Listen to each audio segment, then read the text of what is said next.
देखिए, जनता ने हम लोगों को वोट दिया है, उसमें कोई शक नहीं।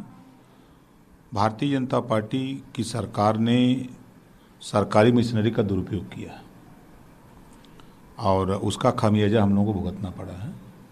50 सीटें हम हारे हैं 2000 के नीचे, और लगभग समझ लें कि 42 सीटें हम हारे हैं 5000 से 2000 के बीच में।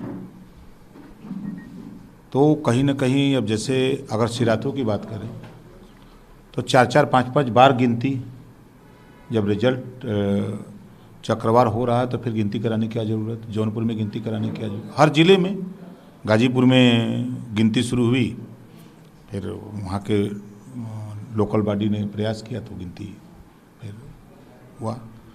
तो जनता ने हम लोगों को वोट दिया। जैसे अगर आप 2017 के गठबंधन कांग्रेस से तो 47 सीटें समाजवादी पार्टी को मिली थी, 29% वोट मिला। इधर जो क्षेत्रीय पार्टियों से जो गठबंधन हुआ उसमें 125 सीटें मिली और 36% वोट मिला। और जो हमारा इलाका है, जो हम आप लोगों से कहते थे, अम्बेडकर नगर, आजमगढ़, मऊ, गाजीपुर, बलिया, आपने देखा कि गाजीपुर में खाता नहीं खुला, 7 जीत गए, आजमगढ़ की 10 जीत गए, अम्बेडकर नगर की 5 जीत गए, मऊ की 4 में 3 जीत गए, बलिया की 7 में 4 जीत गए। तो उधर आप चाहे बस्ती देख लें, संत कबीर नगर देख लें, सिद्धार्थ नगर देख लें, तो हमारा वहाँ परफॉर्मेंस बहुत अच्छा रहा, जिस इलाके में हमारा प्रभाव रहता है। और जो कहीं ना कहीं कोई कमी हम लोगों को, चाहे टिकट वितरण के सवाल में कुछ कमी कहीं रह गई हो, या हम अपनी बात जनता तक पहुंचाने में, समझाने में फेल हैं, उसकी समीक्षा हम लोग कर रहे हैं। विधानसभा वार उसकी समीक्षा होगी। समीक्षा के बाद जो रिपोर्ट आएगी, उस रिपोर्ट के आधार पे हम लोग फिर आगे 2024 की तैयारी करेंगे। बता, आपने अभी इसमें किस तरह से परसेंटेज बढ़ी। सरकारी मशीनरी को थोड़ा बता सकते हैं, क्या सरकारी मशीनरी, क्या सिर्फ वो जो आरोप चल रहे थे ईवीएम के, क्या ईवीएम या वहाँ पे अधिकारी या किसके ऊपर क्या? देखिए, ये ईवीएम हैकिंग का मामला है। अब ये बात, अब टेक्नोलॉजी इतनी चरम पे है, लेकिन रिकाउंटिंग तो जो हुई उसमें तो कोई ना कोई आदेश दे रहा होगा क्या? तो किस भाई, डीएम ना आदेश देगा, आरोप आदेश देगा, डीएम ना देगा आदेश। सरकार के इशारे पर नहीं चल रहा है। जब लखनऊ से डीएम को फोन जा रहा है कि मुझे ये सीट जितनी किसी कीमत पर, वहाँ पे तो सब लोग मौजूद होते हैं, पीठासीन अधिकारी भी रहते हैं, सब लोग उनके होते हुए फिर मारपीट क्यों हो रही है? आप जौनपुर में 8 बार रिकाउंटिंग हुई। जब एक बार हो गया, प्रत्याशी जीत गया, तो फिर रिकाउंटिंग कराने की क्या जरूरत? फिर रिकाउंटिंग में फिर जीत गया, फिर जीत गया, 6 बार जीता, फिर 7वीं बार हरा कैसे दिया गया? ये सवाल खड़ा हो रहा है कि नहीं खड़ा हो रहा है? इस चुनाव में सपा का घटक दल एक और है, केशव देव मौर्य, उन्होंने कहा है, उन्होंने बीएसपी पे भी आरोप लगाया है कि बीएसपी का वोट, तो उसके बारे में आप क्या कहेंगे? देखिए, वो तो रिजल्ट है। बीएसपी ने बीजेपी का समर्थन किया है, बीजेपी को जितवाने की भूमिका अदा किया है। तो खुलेआम एक सीट जहां, वो तो ऐसा क्या नहीं, कल उन्होंने प्रेस कॉन्फ्रेंस में कहा कि ये जो एक नैरेटिव सेट किया जा रहा है, ऐसा कुछ भी नहीं है। अगर कोई सीधी टक्कर दे रहा था तो वो बीजेपी को, वो बीएसपी थी।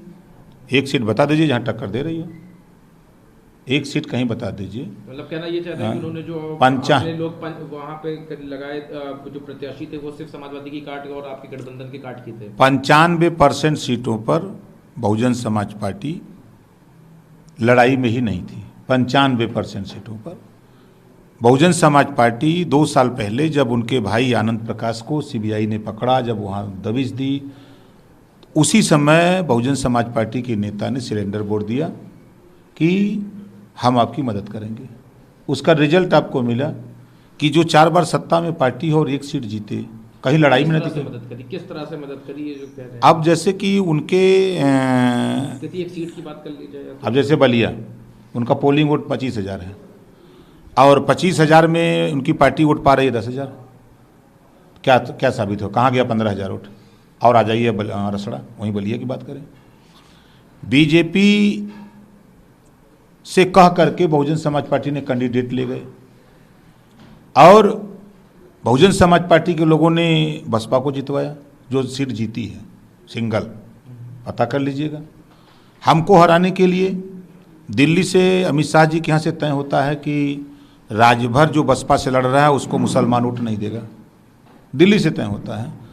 फिर वहाँ ये हुआ कि मुसलमान बसपा से लड़ा दिया जाए और बीजेपी से राजभर लड़ा दिया जाए, तो राजभर बीजेपी को वोट कर सकता है बिरादरी के नाम पर, और मुसलमान के नाम पर बसपा के साथ मुसलमान जा सकता है। ये चीज़ें दोनों फैक्टर हमारे गाजीपुर में देखने की मेजोरिटी को काटने के लिए, हाँ। चाहे अगर कहीं पे दलित रहा हो तो वहाँ दलित कैंडिडेट खड़ा कर दिया, और आप कह रहे हो कहीं मुस्लिम रहा तो मुस्लिम खड़ा कर दिया। 122 सीटों पर इस तरह का इनका मूवमेंट रहा है। जो हम अपने इलाके की बात बता रहा हूँ, पूरे प्रदेश का अब नहीं, अभी आंकड़ा नहीं, लेकिन उधर के इलाकों में 122 सीटों पर इन्होंने, हम अगर यादव लड़ा रहे हैं तो वो यादव कैंडिडेट दे दिए, मुसलमान दे दिए, कि ताकि वो उसका वोट, समाजवादी पार्टी का वोट कैसे कटे, वोट काटने की राजनीति। हाँ, वोट काटने की राजनीति। क्या लगता है कि आप शुरुआत में आपने भी एक मोर्चे में कि उनका पॉइंट जो परसेंटेज है वो उसमें भी इजाफा हुआ है, 0.49% हो गया, तो अगर मतों में देखा जाए तो क्या उन्होंने भी नुकसान पहुंचाया समाजवादी को कई सीटों पे, गठबंधन को? उन्होंने समाजवादी पार्टी के खिलाफ माहौल पैदा किया। नुकसान तो माहौल बना के भी किया जा सकता है। उनका माहौल बीजेपी को समर्थन, मुख्य समर्थन था। क्यों? लेकिन वो तो कहते हैं कि बीजेपी को समर्थन नहीं देते, हमको आरोप लगाया था। अगर वो हिंदू मुसलमान करते हैं तो बीजेपी भी तो हिंदू मुसलमान करती है, तो दोनों की भाषा क्या दिखती है? अगर भारतीय जनता पार्टी हिंदू मुसलमान की बात करती है और ये भी भारतीय जनता पार्टी, ये भी अगर हिंदू मुसलमान की बात करते हैं, तो क्या दिखता है दोनों का? साफ साफ जाहिर है। यानी कि बीएसपी और ओवैसी इस टाइप के जो लोग हैं, उन्होंने आपको बीजेपी के साथ मिलकर नुकसान पहुंचाया है। आपने देखा कि महाराष्ट्र के संजय राउत जी ने एक बयान दिया कि ओवैसी और मायावती को, इन दोनों लोगों को पद्मश्री से सम्मानित किया जाना चाहिए, ऐसा ट्विटर पर हमने उनके देखा। क्यों उन्होंने कहा? कल दिया था। क्यों ऐसा कहा उन्होंने? वो महाराष्ट्र में है, उनको ऐसा क्यों लगा?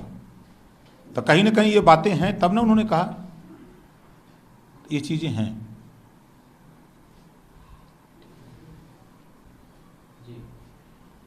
भारतीय जनता पार्टी के लोग बड़ी चर्चा करते हैं कि हमने बुलडोजर चला के वोट ले लिया, ठीक है ना? उनका बुलडोजर जहाँ चला, मऊ में चला, गाजीपुर में चला, बुलडोजर फेल हो गया। एक भी सीट, मऊ में किसी तरह एक सीट 1000 वोट से जीते, और गाजीपुर में तो 7 सीट हार गए। इनका बुलडोजर रामपुर में चला। क्या हाल हुआ इनका बुलडोजर का? ये जो चिल्ला रही है भारतीय जनता पार्टी के लोग, चिल्ला रहे हैं इनके नेता के बुलडोजर बुलडोजर, तब बुलडोजर कहाँ चला है, वहाँ कहाँ रिजल्ट रहा? 9 भी जीत गए। मैं तो क्या कह रहा हूँ, इनका बुलडोजर जहाँ चला तो वहाँ तो जनता बुलडोजर को वोट देना चाहिए, फिर बुलडोजर इनका फेल कैसे हो गया? यानी कि जनता ने बुलडोजर पे वोट ना, बुलडोजर वोट नहीं दिया है। ये प्रमाण है। जो बहुत चिल्ला रहे हैं भाजपाई, किस मामले पे दिया है, आपको क्या लग रहा है? नहीं, देखिए, जो वोट, मैं फिर कह रहा हूँ कि मशीनें हैंग हो रही हैं, और 42% वोट मिला है। वो वोट मिलने की बात नहीं, वो तो जितना चाहिए उतना परसेंटेज बढ़ा दीजिए हैकिंग करके। आप मतलब सिर्फ आपके 3 मुद्दे, हैकिंग, सरकारी मशीनरी का दुरुपयोग और बीएसपी और ओवैसी, ये बिल्कुल ये 3 फैक्टर है खुले। इसके अलावा ये 3 फैक्टर ना होते तो चुनाव जीत जाती। 100% 300 सीट जीत रहे थे, 300 सीट जीत रहे थे।